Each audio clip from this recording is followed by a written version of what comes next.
ठाकुर जी की लीलाओं का मंगलाचरण करें। चिंता संतान हंतारो यत्पादाम्बुजरे नमः। स्वीयानान्तान् निजाचार्यान् प्रणमामि मुहुर्मुहुः। यदनुग्रहतो जन्तुः सर्वदुःखातिगो भवेत्। तमहं सर्वदा वन्दे श्रीमद्वल्लभनन्दनम्। अज्ञानतिमिरान्धस्य ज्ञानाञ्जनशलाकया चक्षुरुन्मीलितं येन तस्मै श्रीगुरवे नमः। नमामि हृदये शेषे लीलाक्षीराब्धिशायिनं। लक्ष्मीसहस्रलीलाभिः सेव्यमानं कलानिधिम्। चतुर्भिश्च त्रिभिस्तथा षड्भिर्विराजते योऽसौ पंचधारते भव। गए रविवार को हम लोग ने प्रभु की मृत्तिका भक्षण लीला का अवगाहन किया था। अब उन लीलाओं के अनुसार जो महाप्रभु जी ने नाम प्रकट किए हैं प्रभु के, त्रिविध नामावली एवं पुरुषोत्तम सहस्त्रनाम स्तोत्र, उन नामों का आज अपन विचार करेंगे। तो पहले त्रिविध नामावली के नाम अपन ले रहे हैं।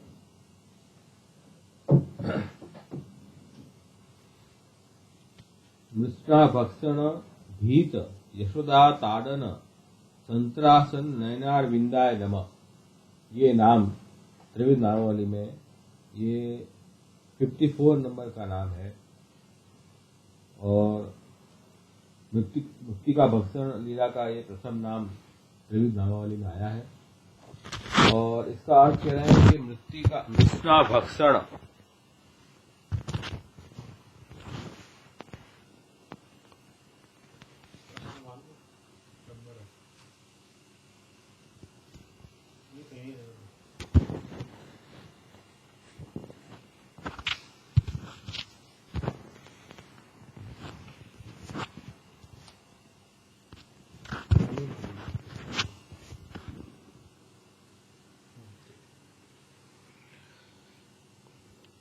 माटी के भक्षण से मृष्णा भक्षण, भीत मतलब भयभीत हुए, और यशोदा ताड़न संत्रास, यशोदा जी के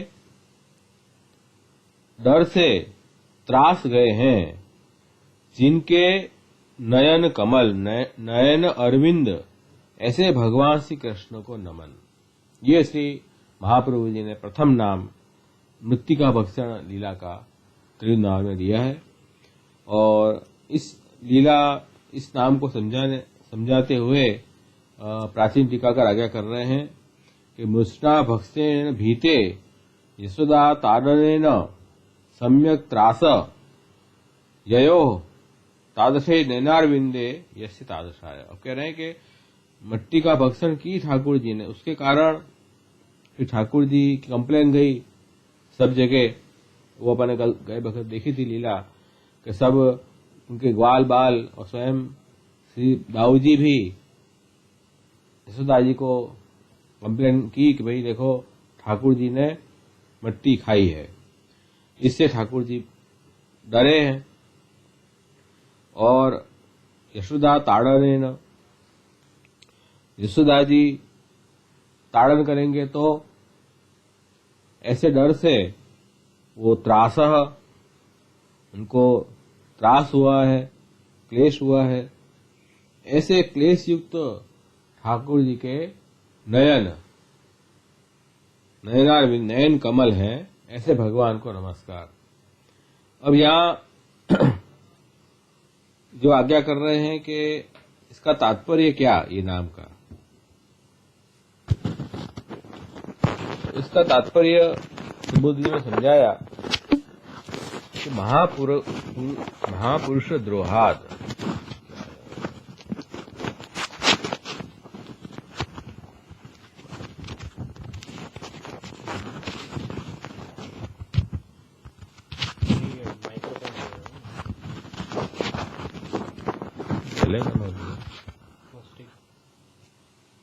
वीडियो बंद कर दो।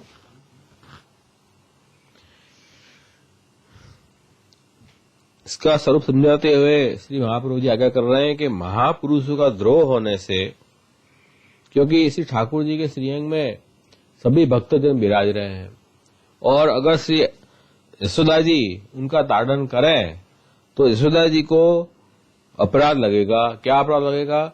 महापुरुषों का द्रोह का अपराध लगेगा, जिसके कारण उनको प्रभु के स्वरूप का ज्ञान दृढ़ होना चाहिए, वो नहीं होगा, भक्ति सिद्ध नहीं होगी। तो यशोदा जी के विषय में ये ठाकुर जी को भय था, और कोई भय ठाकुर जी को नहीं था। अपन को ये लीला से क्या लग रहा है कि जैसे कोई सामान्य लौकिक बालक ने मिट्टी खा ली, उनकी मां उसको मिट्टी क्यों खाई डरा रही है, धमका रही है, इसलिए ठाकुर जी डर गए इस तरह से। इसलिए ठाकुर जी नहीं डरे हैं। ठाकुर जी के डरने का कारण ये है कि भविष्य में उनको जो ज्ञान होगा प्रभु का अलौकिक ज्ञान, वो अब नहीं होगा। क्यों? क्योंकि अगर प्रभु को अगर वो ताड़न करेंगे तो ठाकुर जी में विराजमान जो भक्त हैं उनका भी द्रोह हो जाएगा, ये भय था। तो यशोदा जी अपराधी बन जाए तो उनको भक्ति और ज्ञान का अधिकार नहीं रहेगा, ये बात समस्या आ गई। इस भय से आपका नेत्र त्रासपूर्वक नेत्र में वो भय झलक रहा था, नयन कमल में। वास्तविक में देखो तो भगवान को तो न कोई भय है न कोई त्रास है। प्रभु तो अलौकिक स्वरूप है, उनको क्या भय है?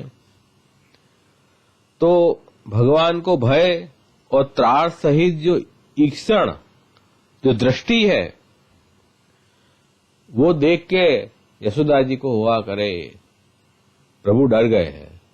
इसलिए उन्होंने ताड़न करने की बुद्धि छोड़ दी यशोदा जी ने, और छोड़कर और फिर प्रश्न पूछने लगे यशोदा जी को हाथ पकड़ के कि क्यों रे, तेने मट्टी खाई है क्या? बहुत ढीठ हो गया है।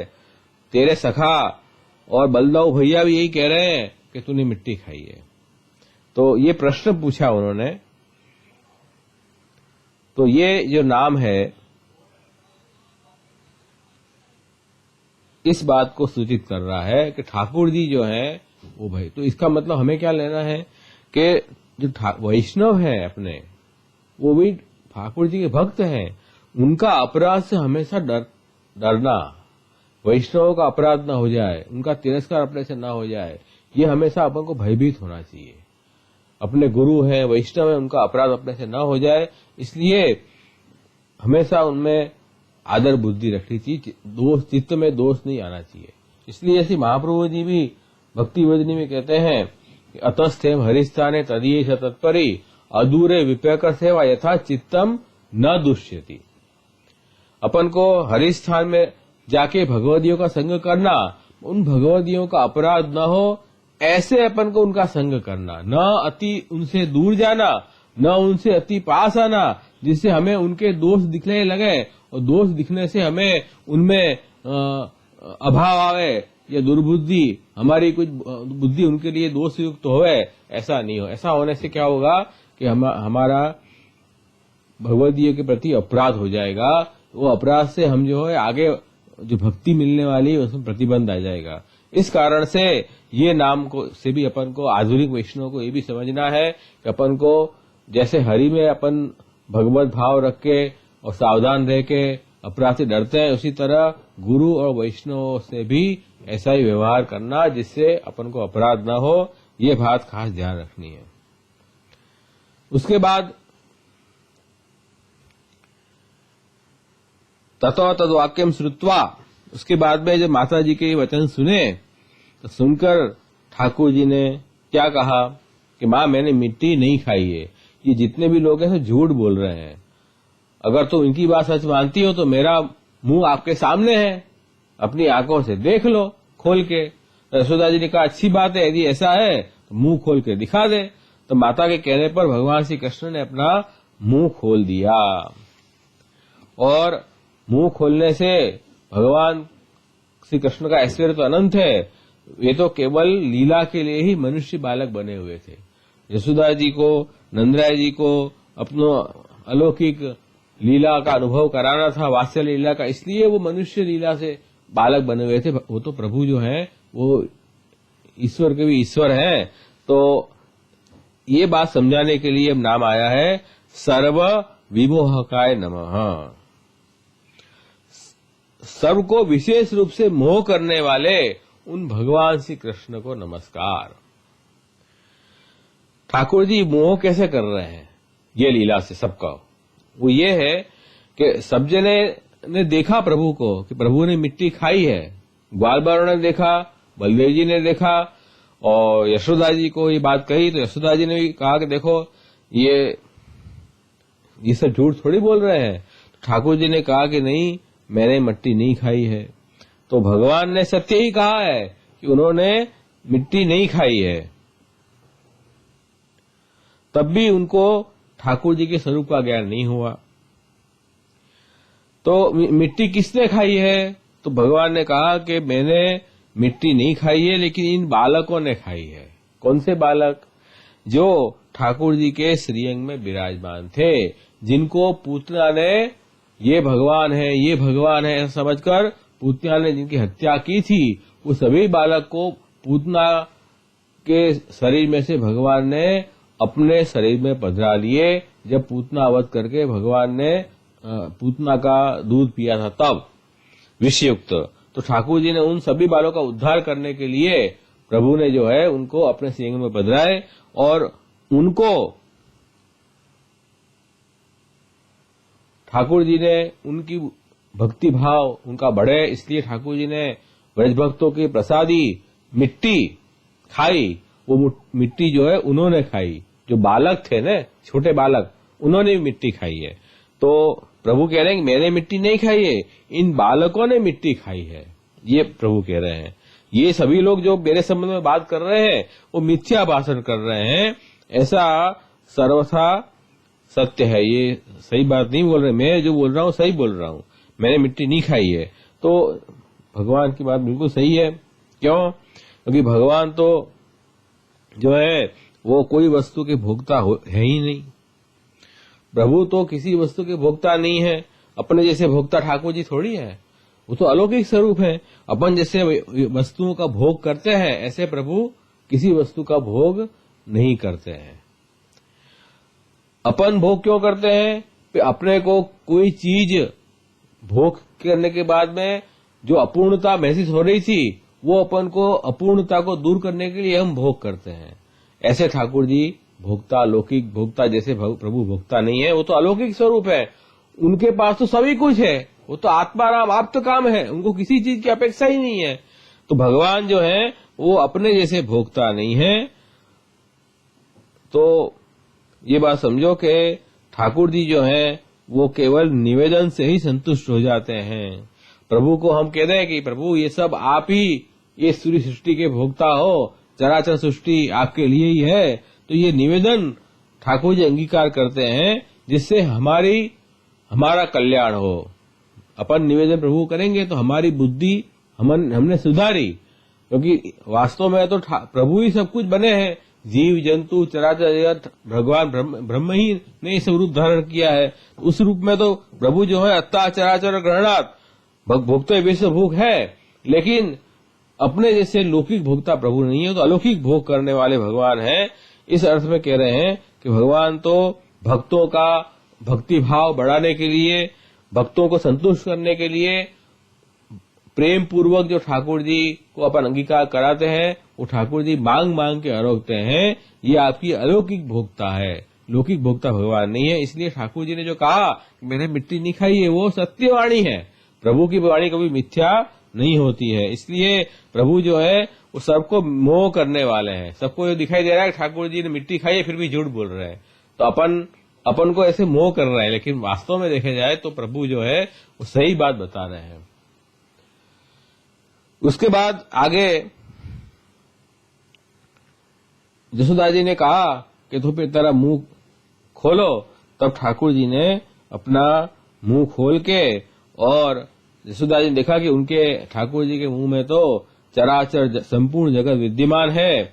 आकाश, दिशाएं, पहाड़, द्वीप, समुद्रों के सहित सारी पृथ्वी, बहने वाली वायु, अग्नि, चंद्रमा, ताराओं के साथ संपूर्ण ज्योतिर्मंडल, जल, तेज, पवन, आकाश, वैकारिक अहंकार, उनके देव,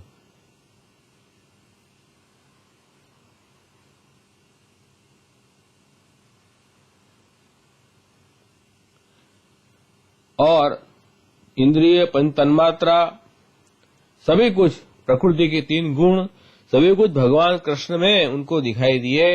मतलब इस जगत के जो मूल कारण है 28 तत्व, मतलब महतत्व, अहंकार, 10 इंद्रिय, पंच तन्मात्रा, पंच महाभूत, मन, देवताएं, प्रकृति, उनके 3 गुण, ये सब जगत के कारण है, वो भी दिखाई दिए। और कारण से ये पूरा जगत जो पैदा हुआ है, वो चराचर जगत भी दिखाई दिया इस विश्व में।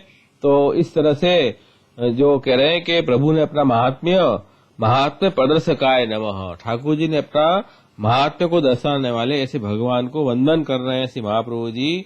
ये बात कह रहे हैं कि ठाकुर जी ने अपना ये महात्म्य प्रभु यशोदा जी को दिखाया।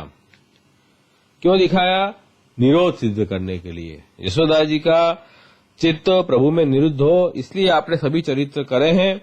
और अगर प्रभु में लौकिक बुद्धि हो जाएगी तो निरोध सिद्ध नहीं होगा। इसलिए अपना विश्व का दर्शन अपने मुखारविंद में कराकर प्रभु ने अपना महात्म्य ज्ञान, खुद की महानता दिखाई कि मैं ईश्वर हूं, मैं कोई लौकिक बालक नहीं हूं। क्योंकि निरोध भक्ति की श्रेष्ठ अवस्था निरोध है। और भक्ति में महात्म्य ज्ञान और स्नेह दोनों पक्ष आते हैं।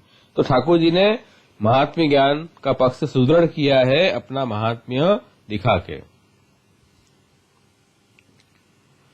तो कह रहे हैं कि जीव, काल, कर्म, स्वभाव, उनकी वासना, शरीर के भिन्न रूप, सारा विचित्र संसार, संपूर्ण व्रज और अपने आप को भी यशोदा जी ने श्री कृष्ण के नन्हे से खुले हुए मुख में देखा। बोलो, ब्रजमंडल भी दिखाई दिया यशोदा जी को, और स्वयं यशोदा जी भी खड़ी हुई हैं, ठाकुर जी मुंह खोल के खड़े हैं, ये भी उसमें दिखाई दिया, सब कुछ दिखाई दिया। तो ये तो भ्रांति नहीं हो सकती ना, ऐसी भ्रांति तो कभी हो नहीं सकती है। ये तो प्रभु का ही सामर्थ्य था, प्रभु का अपना प्रभाव था, जो आपने अपने महात्म्य को दिखाया है। यहाँ महात्म्य प्रदर्शकाय नमः, ये नाम इसमें आया है। फिर वो यशोदा जी सोचने लगे कि भाई ये कोई स्वप्न है या भगवान की माया है, क्या मेरी बुद्धि में कोई भ्रम हो रहा है कि भगवान की ही कोई विशेष सामर्थ्य है, बालक में ही कोई योग सिद्धि है, ऐसी क्या बात है।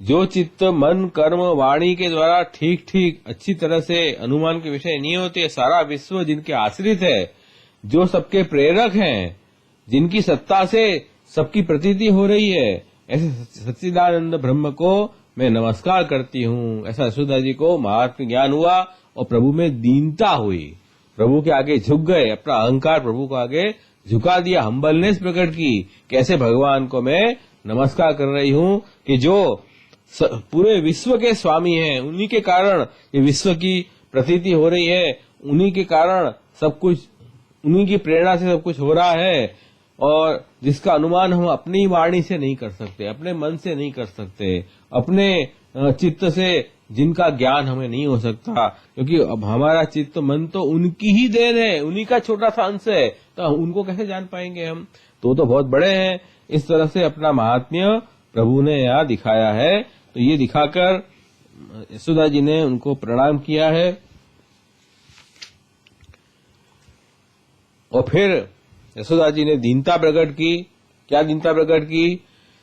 कि ये मैं हूं, ये मेरे पति हैं, ये मेरे पुत्र हैं, साथ ही मैं ब्रजराज की समस्त संपत्तियों की स्वामिनी हूं, धर्मपत्नी हूं, ये गोपिया, गोप, गोधन मेरे अधीन हैं, जिनकी ये सब कुमति मुझे भगवान की माया से पैदा हुई, भगवान की व्यामोहिका माया के कारण मेरी अहंता ममता मैंने स्वतंत्र कर ली। वास्तव में तो सब कुछ भगवान का ही है, भगवान ही सब कुछ बने हैं, तो अलग मेरी सत्ता ही नहीं है, न मेरा कुछ अलग ममत्व है, सब कुछ भगवान का ही है, यूं समझ के। और यशोदा जी ने अपनी अहंता ममता को प्रभु के आश्रित करके यशोदा जी प्रभु के शरण में गए, तो कहे स में गति, वही मेरी गति है, कृष्ण एवं गति मम, ये भाव उनको प्रकट हुआ। उसके बाद ये बात के बाद एक नाम आया कि ऐसा दर्शन करने से यशोदा जी को ये ज्ञान हो गया कि यही ईश्वर है। पर ब्रह्मत्व बोधकाय नमः। इस तरह ठाकुर जी ने महात्म्य दिखाया, उससे ठाकुर जी की परम तत्वता का बोध, श्री कृष्ण जो है परम तत्व है, कोई सामान्य बालक नहीं है, ऐसे यशोदा जी को ज्ञान हुआ पर ब्रह्मत्व बोधकाय नमः।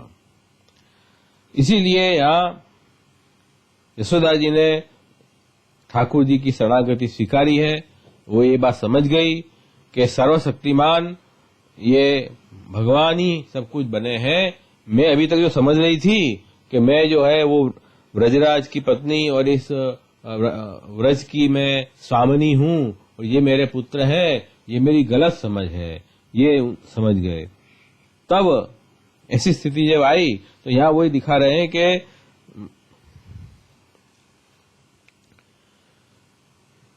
ये इस तरह का ज्ञान कब हो सकता है, जब ठाकुर जी अपन को ऐसा ज्ञान देना चाहे, तभी जीव में ये ज्ञान दृढ़ होता है। अपने आप ऐसा ज्ञान नहीं हो सकता। तो ठाकुर जी खुद ही क्या कह रहे हैं, परब्रह्मत्व बोधकाय नमः। ये जो नाम है त्रिविध नामावली में, ये क्या बता रहा है कि परब्रह्मता का बोध कराने वाले, बोधक मतलब ज्ञान देने वाले, परब्रह्मत्व का ज्ञान देने वाले स्वयं भगवान है। ऐसे भगवान को नमस्कार। तो विश्वरूप का दर्शन कराकर बालक श्री कृष्ण के ऊपर परब्रह्म का भाव यशोदा जी को सिद्ध हुआ।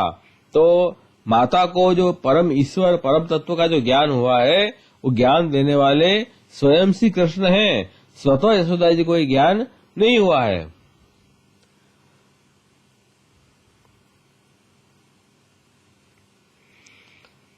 तो वही बात कह रहे हैं, स्वतः नहीं हुआ है, प्रभु ने ज्ञान दिया है।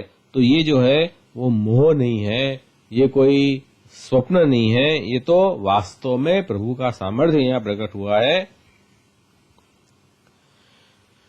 क्योंकि आगे देखो, आगे फिर ठाकुर जी ने अपनी वैष्णवी माया से वो ज्ञान को छुपा दिया।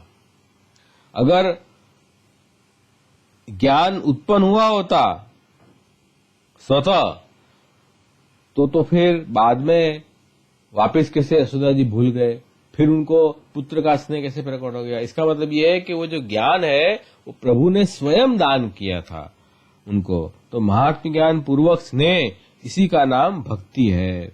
तो ये बात यहाँ ये कथन से सिद्ध हो रही है। तो ज्ञान अपने बल से नहीं हो सकता है, ज्ञान ठाकुर जी देवें तब हो सकता है। और जब अपन अपने बल से ज्ञान प्राप्त करते हैं तो वो ज्ञान जो है कभी कभी अपन को अज्ञान में भी ले जाता है, अपने में फिर से अहम भाव उत्पन्न हो जाता है। इसलिए कह रहे हैं कि भगवत कृपा से जो ज्ञान हो वही अत्यंत योग्य है।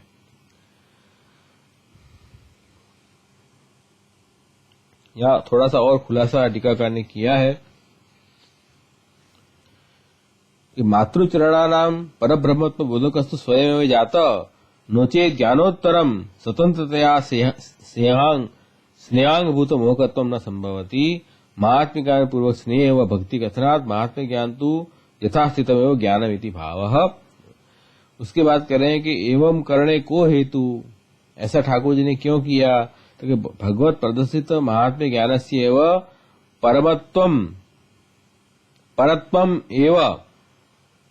परत्वम एतदपि स्वकीयानामेव भवति। जिनको ठाकुर जी अपना बनाना चाहते हैं, जिनको ठाकुर जी अपना भक्त निज सेवक मान रहे हैं, जिनको अपनी लीला में जिनको अधिकारी मान रहे हैं, उन्हीं को ठाकुर जी इस तरह का ज्ञान करते हैं। और जो लोग अपने साधन बल से प्रभु का ज्ञान प्राप्त करना चाहेंगे, उनको तो आगे जाके अज्ञान होके वो वापिस अहंकार से मूढ़ होके नीचे गिर जाते हैं। इसलिए कह रहे हैं कि अपन को तो ठाकुर जी में ही मन रखना है, उनको सर्व समर्पित करना है, उन्हीं की कृपा से दास भाव रखना है। उस स्वामी की कृपा से ही ठाकुर जी वो माया को दूर करके और अपना ज्ञान प्राप्त करेंगे, ऐसा अपन को समझना है। तो ये नाम से भी ये समझना है कि देखो ठाकुर जी का ज्ञान स्वरूप ज्ञान है, वो अपने साधन से प्राप्त नहीं होगा। कई कहते हैं कि हमको ईश्वर का साक्षात्कार कराओ, हम ईश्वर का ज्ञान प्राप्त करें, तो वो अपने हाथ में नहीं है। अपन ये समझे कि हम ये साधन कर लेंगे, ये उपाय कर लें, उससे ठाकुर जी का ज्ञान प्राप्त हो जाए, वो नहीं है। प्रभु की कृपा से ही वो ज्ञान प्राप्त होगा। अपने जीव ऐसा अहंकार रखे, वो अहंकार से तो प्रभु कोसों दूर हैं। तो ये बात इस नाम से बताई, परब्रह्म बोधकाय नमः। अब उसके बाद फिर यशोदा माता श्री कृष्ण का तत्व समझ गई। तब सर्वशक्तिमान सर्वव्यापक प्रभु ने अपनी पुत्र स्नेहमयी वैष्णवी योग माया का उनके हृदय में संचार कर दिया। ठाकुर जी ने वापिस योग माया का संचार किया। वैष्णवी योग माया है ये। वैष्णवी योग माया और व्यामोहिका माया में अंतर है। व्यामोहिका माया क्या करती है कि अपन को ठाकुर जी से दूर करके, बहिर्मुख करके और संसार में आसक्ति करवाती है। और वैष्णवी योग माया है, वो भी प्रभु का अज्ञान कराए। जैसे वैष्णवी योग माया का कार्य क्या हुआ यहाँ, यशोदा जी को प्रभु का स्वरूप का वापिस अज्ञान हो गया। जो ईश्वरता की बुद्धि आई थी वो तिरोहित हो गई, छुप गई। वापिस यशोदा जी को मानने लगे ये तो मेरे बालक हैं। तो यशोदा जी को तुरंत वो घटना भूल गई और उन्होंने अपने लालन को गोद में उठा लिया। और जैसे पहले उनके हृदय में प्रेम का समुद्र उमड़ता था, वैसा ही फिर से पुत्र वात्सल्य प्रकट हो गया। तो ये जो बात, ये कैसे हुआ, तो कि ये वैष्णवी माया के द्वारा प्रभु ने अपना महात्म्य ज्ञान फिर तिरोहित कर दिया और फिर से पुत्र का वात्सल्य प्रेम प्रकट कर दिया।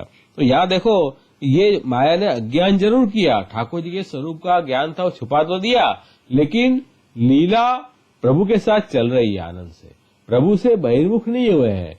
प्रभु जो लीला करना चाहते हैं, बाल लीला, उस बाल लीला में उपयोगी ये अज्ञान है। ये जो अज्ञान अगर नहीं हो, मतलब ठाकुर जी की ईश्वरता का ज्ञान अगर यशोदा जी न भूले, तो बाल लीला आगे कैसे चलेगी। यशोदा जी पुत्र का जो लालन पालन कर रहे हैं और वात्सल्य प्रेम का जो आनंद उठा रहे हैं, वो कैसे उठा पाएंगे। इसलिए कह रहे हैं कि ठाकुर जी ने ये सोच के कि अब तो ब्रह्मानंद से तो भजनानंद बड़ा है। क्यों? ब्रह्मानंद तो है, प्रभु की पर ब्रह्मता का ज्ञान हो गया, तो ब्रह्म में अपन विलीन हो जाएंगे, तो मुक्ति तो हो जाएगी। लेकिन जो ठाकुर जी का स्वरूप आनंद है और ठाकुर जी की लालन पालन करने में, प्रभु की सेवा करने में जो भजन का जो आनंद प्राप्त हो रहा है, वो आनंद तो प्राप्त नहीं होगा। इसलिए प्रभु ने जो है वो भक्ति सिद्ध होने के लिए यशोदा जी को परब्रह्म का ज्ञान करवाकर पुनः उनको अपनी वैष्णवी माया से फिर उनको मोहासक्त करके अपने में पुत्रवत भाव फिर से प्रकट कर दिया। तो वो क्या, सर्वजनीन महात्म्याय नमः। सर्वजनों से गान करने में आए, ऐसा जिनका महात्म्य है, ऐसे प्रभु को वो अपना पुत्र मानने लगी। यहाँ कहा है कि सारे वेद, उपनिषद, सांख्य, योग और बड़े बड़े भक्तजन जिन प्रभु के महात्म्य का गीत गाते गाते थकते नहीं है, अगाते नहीं है, संतोष नहीं होता है, उन्हीं भगवान को यशोदा जी अपना पुत्र मानती थी। तो ये क्या हुआ, सर्वजनीन महात्म्याय नमः। सब जन जो है वो सब जनों से गान करने में आ रहा है, ऐसा प्रभु का महात्म्य है। और यहाँ यशोदा जी वो प्रभु को अपना पुत्र मान रही हैं। तो ये यह बात समझा रहे हैं कि देखो ठाकुर जी कैसा भक्तों को कैसा आनंद दिलाते हैं।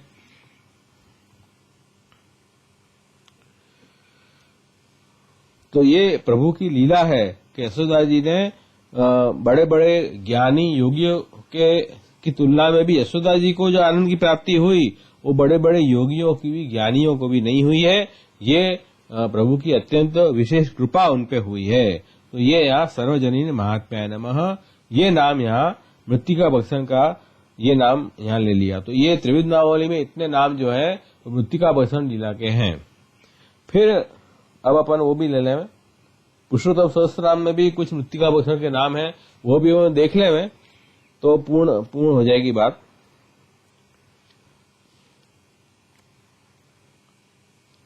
तो अपन को वैष्णव को क्या समझना है इस लीला से कि ठाकुर जी में कभी भी लौकिक भाव नहीं लाना है।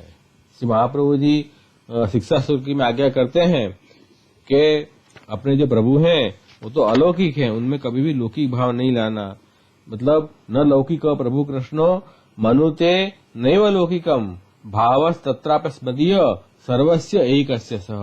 भगवान श्री कृष्ण पूर्णानंद स्वरूप होने से लौकिक नहीं है, और आप लौकिक भाव से बहिर्मुखों की सेवा भी नहीं स्वीकारते हैं।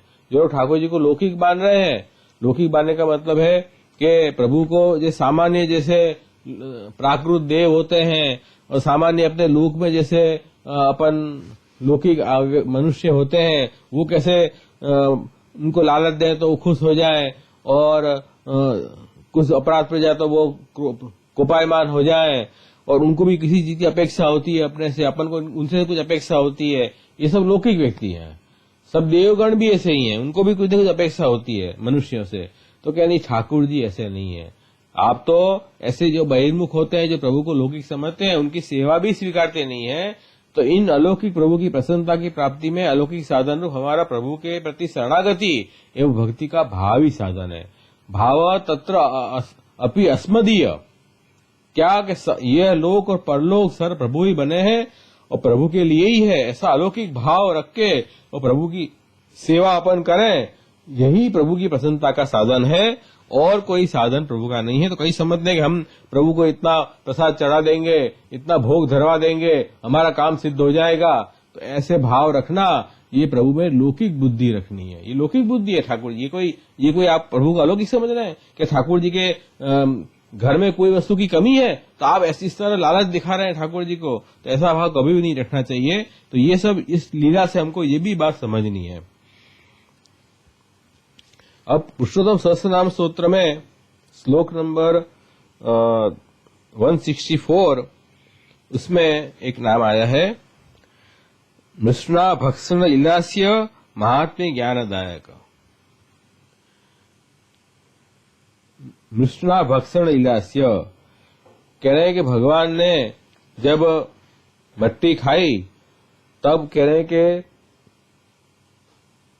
जिस या मृष्णा भक्षण रूपा लीला, जो मिट्टी खाने की लीला प्रभु ने की, उससे युक्त जो आपका मुखारविंद था, मृष्णा भक्षण लीला आस्य, जो मट्टी खाने की जो लीला है, वो लीला में आपका मुख्य भाग कौन सा? मुख था ना, मुख से लीला मट्टी खाई।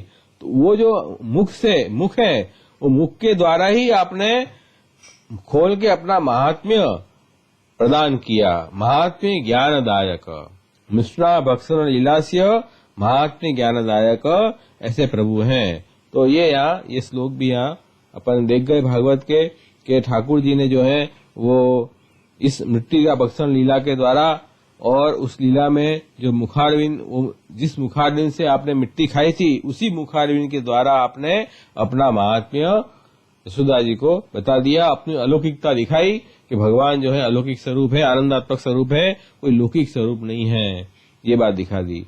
और उन प्रभु ने फिर उनको भक्ति में प्रतिबंधक जो महात्म्य ज्ञान हो रहा था, तो ठाकुर जी ने वो वैष्णवी माया के द्वारा फिर से महात्म्य ज्ञान को तिरोहित कर दिया, और फिर से वैष्णवी माया ने उनको पुत्र का वात्सल्य प्रेम भी प्रकट कर दिया। तो ये बात समझो कि यशोदा जी तुरंत वो घटना भूल गई। ये जब पूरी जो लीला गान हुई, तब परीक्षित राजा ने पूछा कि नंद बाबा ने ऐसा कौन सा बहुत बड़ा मंगलमय साधन किया, और यशोदा जी ने कौन सी तपस्या ऐसी की कि जिसके कारण स्वयं भगवान ने अपने श्रीमुख से उनका स्तनपान किया। तो ये बहुत बड़ी है। स्वयं परब्रह्म परमात्मा भगवान श्री कृष्ण जो है वो उनके पास से दूध पीने की अपेक्षा रख रहे हैं। ये तो बहुत बड़ी बात हो गई ना, ये कोई छोटी मोटी बात है क्या? कोई पूरा देश का राजा हो और अपने घर में अपने पास कुछ मांगने आए कि मुझे इस चीज की जरूरत है, तो अपन को बड़ा आश्चर्य होगा कि ये कैसे हो गया। तो ये बात यहाँ दिखा रहे हैं। तो भगवान श्री कृष्ण की वो जो बाल लीला है, जो बाल लीला वे अपने महात्म्य को छिपाकर ग्वाल बालकों के साथ करते थे। ठाकुर जी जो बाल लीला कर रहे थे उसमें ठाकुर जी ने अपनी ईश्वरता को छुपा दी थी और बालकों के साथ में खेलते थे। और वो लीला इतनी पवित्र है कि उनका केवल श्रवण कीर्तन भी अपन कर लें तो अपने सारे पाप ताप नष्ट शांत हो जाते हैं। तो ये कह रहे हैं कि बड़े बड़े ज्ञानी लोग भी आज की तारीख में भी उनका गान करते हैं। क्यों? ये भगवत लीला अलौकिक लीला है, कोई सामान्य लौकिक बालक की लीला नहीं है, ये प्रभु की अलौकिक लीला है। और इनका श्रवण कीर्तन स्मरण करने से हमारे समस्त अंतःकरण के मैल धुप जाते हैं, पाप धुप जाते हैं। ऐसी प्रभु की लीला है, ऐसे प्रभु के नाम भी ऐसे हैं। ये नाम का भी आप उच्चारण करोगे ना, जैसे हमने ये नाम देखा, मिष्टना भक्षण इलास्य महात्म्य ज्ञानदायक, ये नाम का उच्चारण करने मात्र से अपने सब पाप नष्ट हो जाते हैं। ये तो अजामिल उपाख्यान में स्पष्ट है कि नारायण नाम का उच्चारण करने मात्र से ही अजामिल के सब पाप नष्ट हो गए। तो ये कह रहे हैं कि ये तो बड़ी भाग्य की बात है। और कहते हैं विही लीलाएं उनके जन्मदाता माता पिता देवकी वसुदेव जी को तो देखने तक को न मिली। ये कह रहे हैं परिचित राजा कि भाई जिनने जन्म दिया है, वसुदेव देवकी जी ने भी जन्म दिया है ठाकुर जी को, तो उनको ये लीलाओं का आनंद नहीं मिला है, लेकिन नंद यशोदा जी को बड़े आनंद की प्राप्ति हुई। इसका क्या कारण है? ये राजा परीक्षित ने पूछा। तो उसके उत्तर में सुखदेव जी आज्ञा कर रहे हैं कि देखो, नंद बाबा बड़े पूर्व जन्म में एक श्रेष्ठ वसु थे, उनका नाम था द्रोण, उनकी पत्नी का नाम था धरा। उन्होंने ब्रह्मा जी के आदेशों का पालन करने की इच्छा से उनसे कहा कि भगवान, हम जब पृथ्वी पर जन्म लें, जब जगदीश्वर भगवान श्री कृष्ण में हमारी अनन्य प्रेम में भक्ति हो। क्यों ये बात क्यों मांगी? क्योंकि उनको पता है कि केवल भक्ति से ही भगवान की माया को हम दूर कर सकते हैं, नहीं तो हम भक्ति न करेंगे तो बड़े बड़े ज्ञानी भी ठाकुर जी की माया से मोहित हो जाते हैं। इसलिए भक्ति के द्वारा संसार में लोग अनायास ही, कोई बड़े आयास करे बिना ही वो दुर्गतियों को पार कर जाते हैं। इसलिए हमें तो भगवान की भक्ति मिले, ऐसा वरदान दो। तो ये उन्होंने मांगा। तो कह रहे हैं कि धरा द्रोण प्रीति करता। तब ब्रह्मा जी ने कहा कि ऐसा ही होगा, ऐसा वरदान दिया। और वे परम यशस्वी भगवान में द्रोण व्रज में पैदा हुए, उनका नाम नंद हुआ, और वे ही धरा इस जन्म में यशोदा के नाम से उनकी पत्नी हुई। तो जो ये देखो, यहाँ ये बात समझो कि ये जो वसु थे, द्रोण और धरा, इनमें नित्य लीला में जो नंदराज यशोदा जी है ना, जो आदिदेविक रूप से उनका आवेश इनमें आया। वो नित्य लीला में जो स्वरूप थे उनका आवेश इनमें आया। जो धरा और द्रोण, जिनको ब्रह्मा जी के वरदान से वो यहां नंदराज यशोदा जी बने हैं। और अब इस जन्म में जन्म मृत्यु के चक्कर से छुड़ाने वाले भगवान उनके पुत्र हुए। और समस्त गोप गोपियों की अपेक्षा इन पति पत्नी नंद यशोदा जी को उनके प्रति अत्यंत प्रेम हुआ है। तो भगवान ब्रह्मा जी की बात सत्य करने के लिए भगवान श्री कृष्ण बलराम जी के साथ व्रज में रहकर समस्त व्रजवासियों को अपनी बाल लीला से आनंदित कर रहे हैं। तो देखो, ये मूल कारण था कि क्यों उनको इतना बड़ा लाभ मिला कि ब्रह्मा जी भगवान के भक्त हैं, भगवान के पुत्र हैं, और ब्रह्मा जी की बात सत्य करनी है। अपने भक्तों की बात ठाकुर जी कभी भी मिथ्या नहीं होने देते। इसलिए ठाकुर जी ने वो बात सत्य करने के लिए प्रभु जो है स्वयं उनके वहां पुत्र रूप से प्रकट हुए हैं। और इसी का नाम से महाप्रभु जी ने पुष्प सहस्त्रनाम में बनाया, धरा द्रोण प्रीति करता। धरा मतलब यशोदा, द्रोण मतलब वसुश्रेष्ठ नंदराय जी, उन दोनों की प्रीति स्नेह उत्पन्न करने वाले भगवान श्री कृष्ण। तो दोनों को जो है भगवान श्री कृष्ण में अत्यंत प्रीति हुई। ये बात ब्रह्मा जी के निमित्त बना के ठाकुर जी जिसको अपना अलौकिक दान देना चाहते हैं, ठाकुर जी उनको देते ही हैं। तो हमें इस बात से समझना चाहिए कि देखो, ब्रह्मा जी जो है वो तो ठाकुर जी के पुत्र हैं, और उनकी वाणी सिद्ध करने के लिए प्रभु जो है और उनको ये भक्ति का आनंद दिया उन्होंने। तो श्री महाप्रभु जी तो साक्षात कृष्णास्य स्वरूप है। दया निज महात्म्यम कनिष्ठन प्रकटम हरि वाण्या यदा तदा कार्यम स्वास्य स्वहास्यम प्रादुर्भूतम चकारहि। तो ठाकुर जी ने तो दया ही ठाकुर जी को कि मेरे जो नित्य लीला के जीव थे वो यहाँ से अलग होके संसार में भटक गए हैं, उनका उद्धार कैसे हो, तो ठाकुर जी ने अपना स्वरूप ज्ञान कराने के लिए अपने मुखारविंद स्वरूप श्री महाप्रभु जी को प्रकट किए हैं, और ये उद्धारक रूप हैं। अपने जैसे जीवों का उद्धार करने के लिए श्री महाप्रभु जी प्रकट हुए हैं, वो स्वयं भगवान कृष्ण के मुखारविंद स्वरूप हैं। तो उनकी जो वाणी है वो कभी मिथ्या नहीं होगी। स्वयं ठाकुर जी ने उनको वरदान ये प्रॉमिस दी कि ब्रह्म संबंध करना सर्वेशाम देह जीवयो सर्वदोष निवृत्ति दोषापंच विधा स्मृता। तो ब्रह्म संबंध जिस जीव का होगा, जिस जीव का नाम निवेदन श्री महाप्रभु जी कराएंगे, उसको ठाकुर जी अवश्य उसकी भक्ति स्वीकारेंगे, उसको अपना मानेंगे, भले ही उनमें कितने ही दोष हो। तो ये बहुत बड़ी बात है कि ठाकुर जी जो है महाप्रभु जी के वचन सिद्ध करने के लिए अवश्य है अपना अंगीकार करेंगे। अपन को कोई बात का संदेह मन में मत रखो, संशय मत रखो। ठाकुर जी की कृपा से हम इस पुष्टि मार्ग में आए हैं। श्री महाप्रभु जी हमारे सामर्थ्यवान आचार्य हैं और उन्हीं की इच्छा से हम यहाँ आ पाए हैं, उनके शरण भी आ पाए हैं। और उनकी वाणी, उन्होंने कहा है कि जो इस तरह से ठाकुर जी का आश्रय और अनन्य आश्रय रख के और ठाकुर जी की सेवा स्मरण करेगा, उन्हें ठाकुर जी अवश्य उसका उद्धार करेंगे। चिंता कापे न कार्या निवेदित आत्म भी कदापिति भगवान भी पुष्टि तो न करसी लौकिक गतिम। उनकी लौकिक गति कभी नहीं होगी, ऐसा श्री महाप्रभु जी ने हमें निर्भय करके ये निर्भय का दान दिया है। तो ठाकुर जी ये महाप्रभु जी की वाणी है, ये अवश्य सत्य करेंगे, हमारा अंगीकार करेंगे करेंगे करेंगे ही, इसमें कोई संदेह नहीं रखना। ये इस लीला से ये भी हमको समझना है। तो देखो कि ये लीला बहुत छोटी सी लीला है, लेकिन इसमें कितने गूढ़ रहस्य भरे हुए हैं इस लीला में, और हमको बहुत सी चीज समझने की इसमें है। तो अपन को ये बात समझनी है कि हमको ठाकुर जी की सेवा जो है वो भय संयुक्त करनी है, भय राजा का जैसा भय रखना है और प्रेम से सेवा करनी है। प्रेम क्यों? कि वही ठाकुर जी जो है वो हमारे आत्मा है, परमात्मा है। परमात्मा होने से हमारे जो है हम ही उनके दास हैं, हमारे स्वामी हैं। तो स्वामी में सहज प्रेम है, प्रेम भाव से प्रभु सन्मुख हो।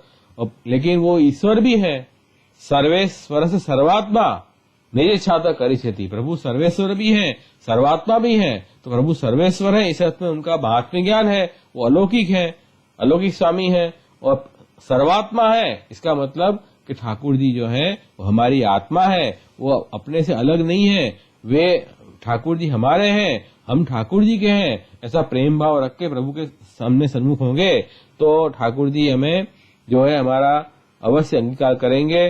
तो इस तरह से अलौकिक भाव रखते हुए प्रभु की सेवा समूह में जुड़ना है, ये बात इस लीला के द्वारा हमें दृढ़ करनी है।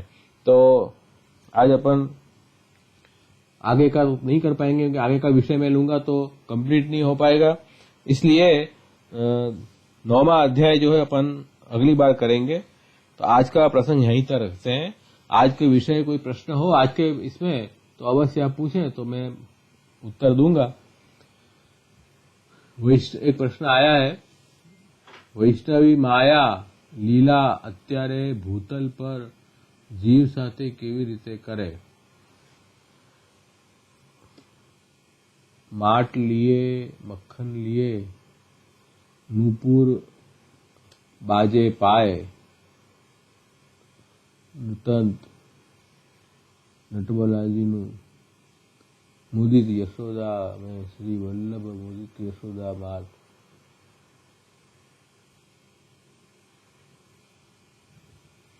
सबको प्रिय सबको सुखद हरि हरिक सब धर्मी वेद लीला सब सुखद है वल्लभ। अब तो कीर्तन लिखा है उन्होंने।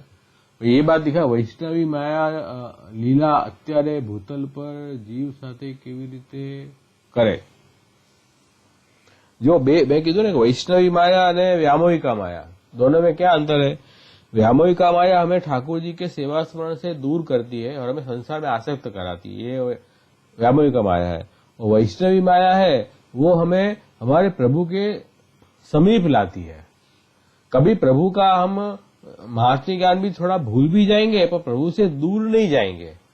मतलब ठाकुर जी जैसे हम रह रहे हैं इस तरह से प्रभु को साथ में रखते हैं अपना सर्वस्व मान के। तो वैष्णवी माया जो है प्रभु को अपना सर्वस्व अपना प्रियतम मान के उनके साथ बांधे रखेगी। और वैभव का माया है वो प्रभु से हमें दूर करेगी। ये बात, जब भी हम प्रभु से दूर हो रहे हैं, समझना कि वैभव का माया काम कर रही है। प्रभु के पास आ रहे हैं और प्रभु में अभी इतना अपना महात्म्य ज्ञान दृढ़ नहीं हुआ है, फिर भी यूं लग रहा है कि नहीं ठाकुर जी हमारे, हम ठाकुर जी के हैं, तो वैष्णव माया तो काम कर ही रही है।